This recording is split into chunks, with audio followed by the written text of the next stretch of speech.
eu estou de volta e agora falo sobre um assunto que é volta às aulas, o início das aulas. Uma decisão super difícil e eu vim conversar um pouquinho com o pediatra, o Dr. Renato Moria, que vai nos contar um pouquinho isso, né, Dr. Renato? É uma decisão bem difícil, mas a partir do momento que a gente resolve colocar os nossos filhos na escola, a gente já tem que começar um relacionamento, tá bem certo do que a gente quer para os nossos filhos, né? É o primeiro passo? Exatamente.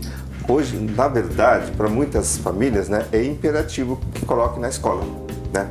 A mãe, né, chega aqui pra gente e pergunta, né, eu tô com uma criança de 6 meses, eu tenho que voltar a trabalhar. O que eu faço? Né, eu deixo com a babá, eu boto para a escola, ou deixo com alguma parente, uma madrinha, né? Aí começa um problema, né? E para isso a mãe, né, ela passa por um monte de angústia, um monte de estresse, né? O que eu vou fazer, né? Aí a gente vai ter que ajudar essa mãe na solução desse problema. Como? Então, é lógico que a mamãe que vai poder dar as coordenadas, porque ela vai analisar todos os prós e os contras de cada situação que ela pode vir a ter, né? E numa dessas é colocar na escola. E quando vai colocar na escola, então ela tem que decidir que escola colocar.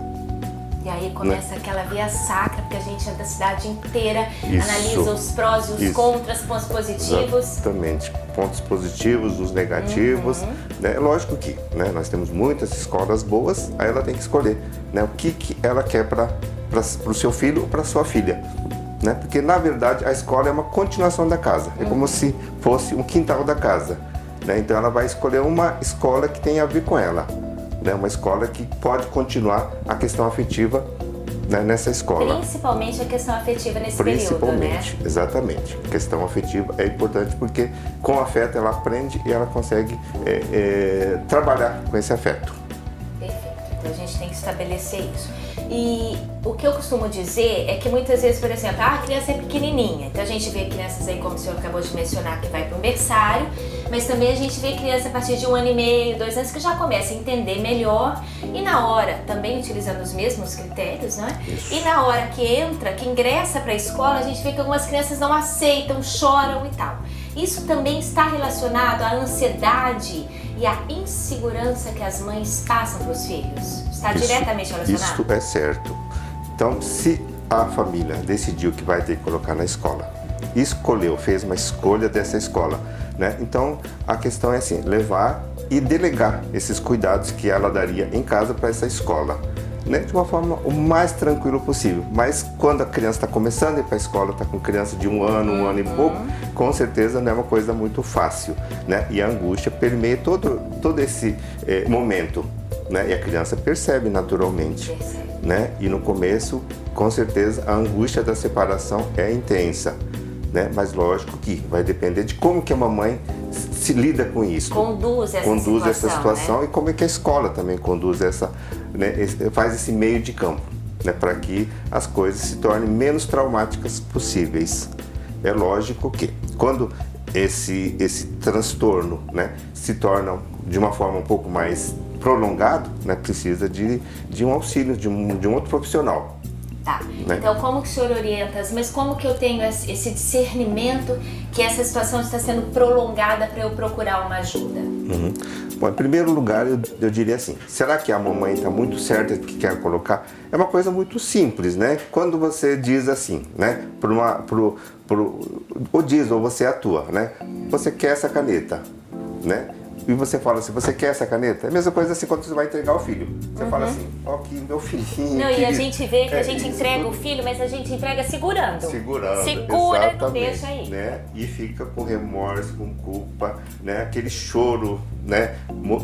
Mobiliza muito essa mãe. Então, de repente, não é o momento também de colocar. Então, a mãe tem que ponderar se esse é o momento exato, né? Porque não precisa ser agora também, né? Uma criança pequena.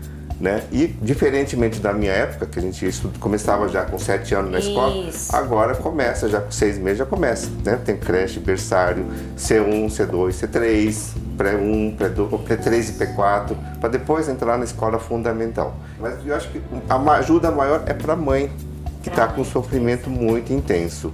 Que é aquilo que a gente falou, né? A mãe acaba passando isso e criando um filho com um pouco mais de ansiedade. Porque não adianta, filho é um pouco não, é bem reflexo de mãe e pai, né, doutor? É simbiótico, né, nessa fase ainda. Né? A criança vai ter condições de suportar uma separação depois de um ano e 8 meses, né? E com certeza com 4 anos que ela vai ter a família internalizada. Ela já consegue, de uma certa forma, com 1 ano e 8 meses, quando bem conduzido. Mas a criança só um pouquinho mais pra frente que ela vai ter a mamãe, a família internalizada e ela pode ir sair um pouquinho pro mundo. Agora, doutora, além dessa questão emocional que a gente está discutindo, a saúde física também é afetada quando a criança ingressa para uma escola? Então, quando nós conversamos com a mãe, a gente enumera algumas vantagens. Um deles seria assim, convive com outras crianças, né? Lógico, vai morder outra criança, vai ser mordido, vai misturar as salivas ali, né? E tem a questão cognitiva, a escola está preparada para poder, né, elevar um pouco a questão cognitiva, que é diferente da família.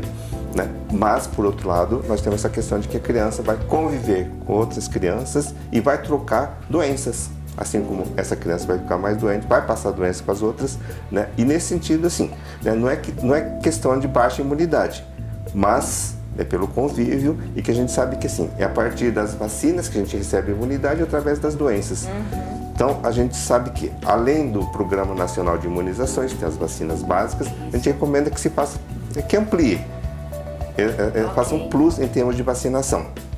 Tá. Porém, doenças básicas como gripe, um resfriado, é praticamente inevitável em determinados períodos, né? Não tem jeito. Pega a doença, assim como passa as doenças. Então, eu acho que além disso daí, a gente tem que ver a questão da alimentação. Né? A criança tem que ir bem nutrida, né? A criança tem que estar comendo todos os alimentos da cadeia alimentar e coisas que de repente não está acontecendo hoje. Tem muitas crianças que a gente percebe que não tomam café da manhã em casa e só vai, né, comer um lanche na escola ou vai almoçar depois de umas 4 horas. Pula uma refeição. Pula a refeição. Então, é importante que se alimente bem, né? Que tome o café da manhã, que é uma alimentação, uma das alimentações principais, seria o café da manhã, o almoço e o jantar. Né? E 2 frutas nesse meio do percurso, do dia. Agora, doutor, é importante que haja um acompanhamento, uma orientação com um profissional, com o pediatra, né? Sim, certo.